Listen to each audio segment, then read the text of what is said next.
why is it important to investigate fevers? Number one, and if you can include some of the statistics, because I know that every time you always share those statistics in the doctor Correct. group which is there, which Correct. is something very unique and interesting about Dr. Jariwala laboratory. So if you could just tell us about different types of investigation which are necessary for fever, Right. and the statistics. Okay, so Dr. Keir, I would like to first start with that, lab investigations are not necessary for most of the fevers.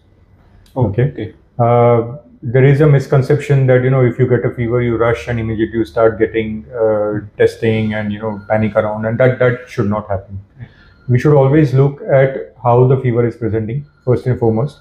Okay, we need to be examined by a doctor first, and then based on that, we can advise certain tests. For example, in this current season, there is a lot of upper respiratory infection which is going on. Okay, and this is most likely to be the common flu.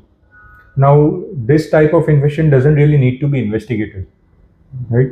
We can just go to our referring doctor or referring physician and get the treatment started. Yes, of course, if the fever doesn't subside or the symptoms do not go in the next 2 or 3 days, that is a time probably when you should get investigated and maybe look for your flu panel or something like that, which covers the upper respiratory tract infections.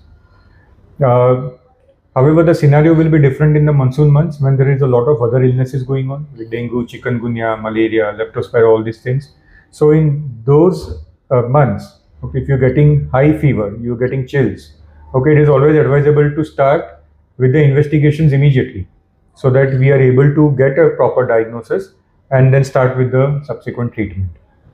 So it will depend on the clinical scenario, when the fever is happening, what is the severity of the symptoms you're getting, right? And at the most, then if your consultant feels or your physician feels, then you can go ahead with the lab investigations. Correct. So the process has to be followed, that you go to your doctor first. Don't simply straight away go to the laboratory. Correct. And then do it. Otherwise, there will be too many unnecessary investigations. Absolutely. And we not be able to even find the cause of fever. Absolutely. So we need to find a direction in which we need to investigate. It is not that we can just go and do everything blindly. See, because there is no end to doing the laboratory investigations. There is a long battery of tests which a laboratory can do. However, it is always better to speak to somebody before doing them. If your doctor is not available, you can speak to the laboratory also and tell them that so and so are symptoms, and probably they can also suggest you the investigations.